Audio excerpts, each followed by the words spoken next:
New Zealand SAS soldiers fired on rooftop rebels from a Black Hawk helicopter during a firefight in Afghanistan that left 2 of them injured. Details are emerging of how our elite troops became involved in putting down an attack on the Intercontinental Hotel in the capital, Kabul.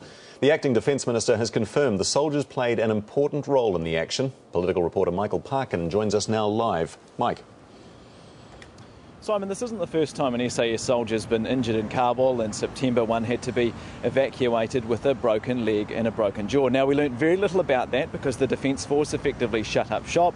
It's done the same today, but still expects us to play by its rules in the name of security. An agreement with the Defence Force prevents us from showing you their faces.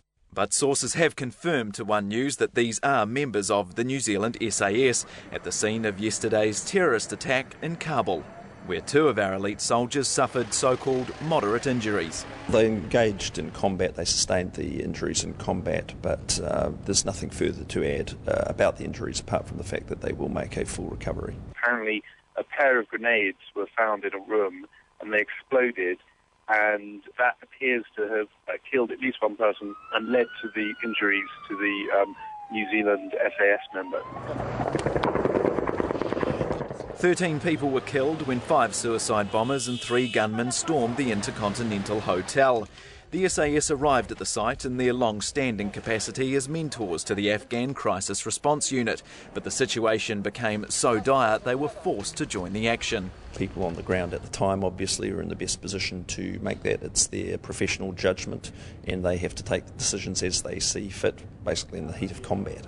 New Zealand has about 35 SAS soldiers in the Afghan capital. The government says that handful at the hotel split into 2 groups. It's clear that New Zealand troops were involved and some were operating on the ground, some were operating from a helicopter. It was flying around in the sky above the hotel and firing down onto the roof where 3 insurgents were based. All the attackers died at the scene. The firefight also caught the Prime Minister off guard, initially telling reporters with him in India he did not believe New Zealand troops were involved. My office wasn't informed specifically, but that's not unusual. I wouldn't be told that they're in a mentoring capacity. It's only when they're on an active mission. It's just that the substance of the mission actually changed, and when the position deteriorated, that's when they went in. The Defence Force refused to comment today on the state of the SAS soldiers.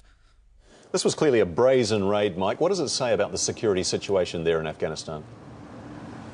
Well, we saw just last week President Obama outlay that plan to bring home 30,000 American soldiers. That, of course, raised concerns about the Afghan forces' abilities to keep the area secure.